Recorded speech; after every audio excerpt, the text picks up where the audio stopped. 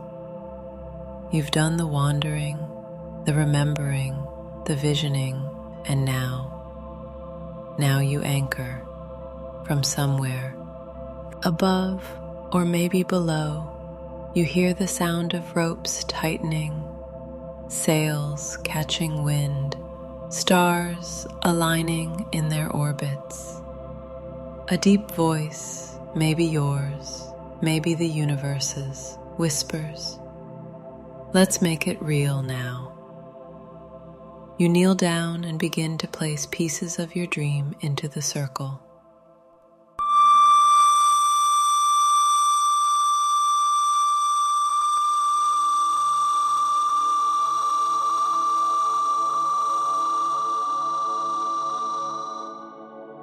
A moment you've always wanted to feel.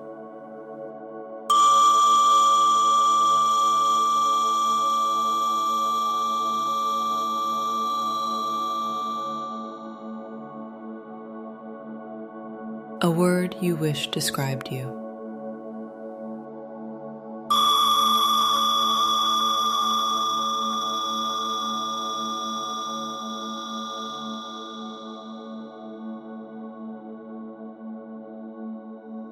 A task you've always been too scared to start.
the new ones write themselves in.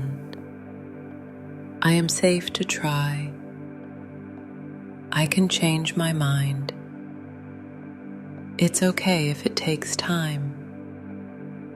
I deserve this life simply because I exist.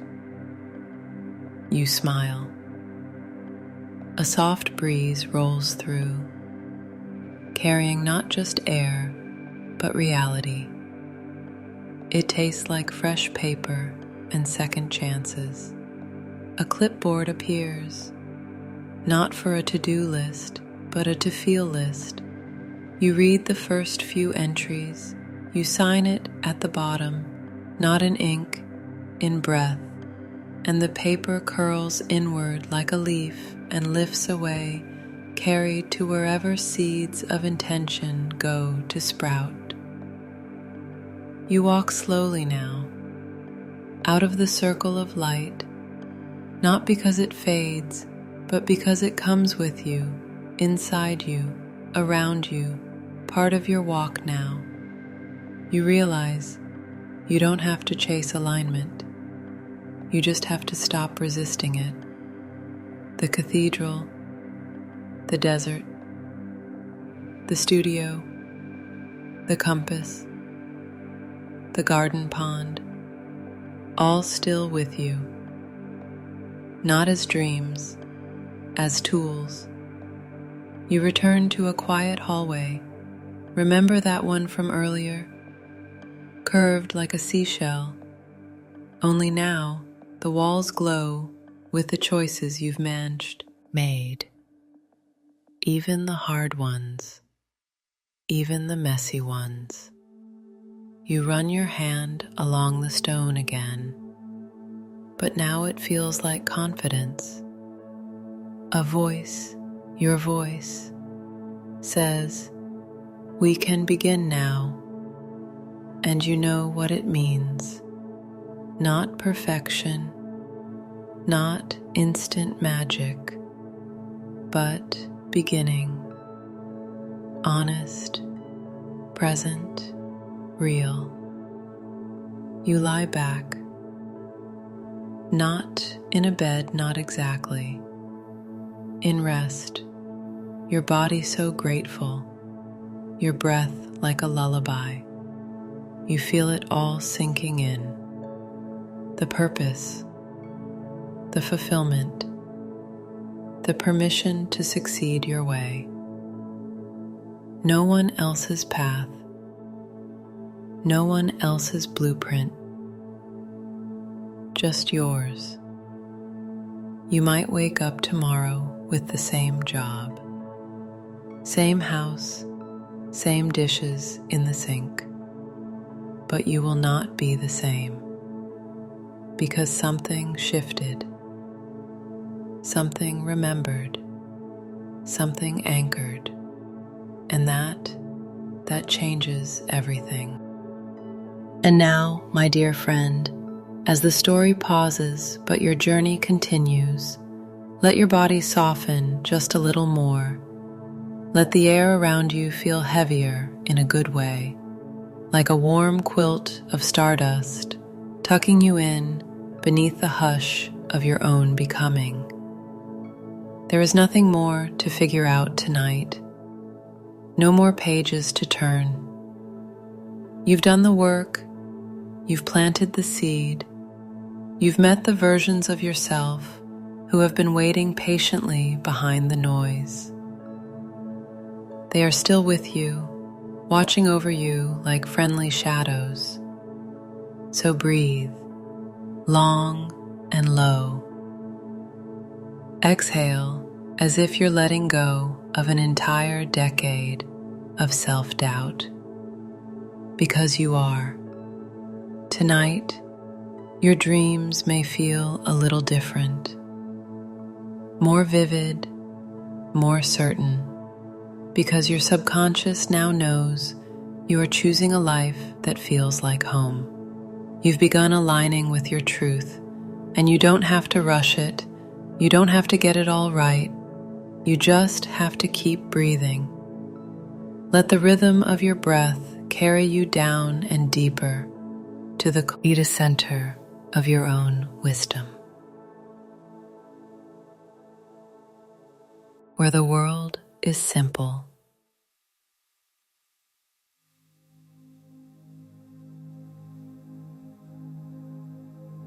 and you are enough.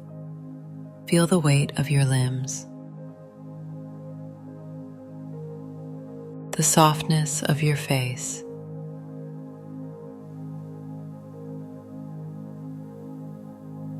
the calm in your chest.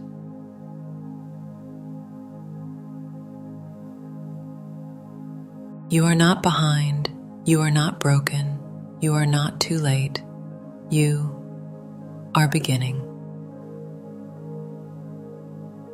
So sleep now, sink into the stillness.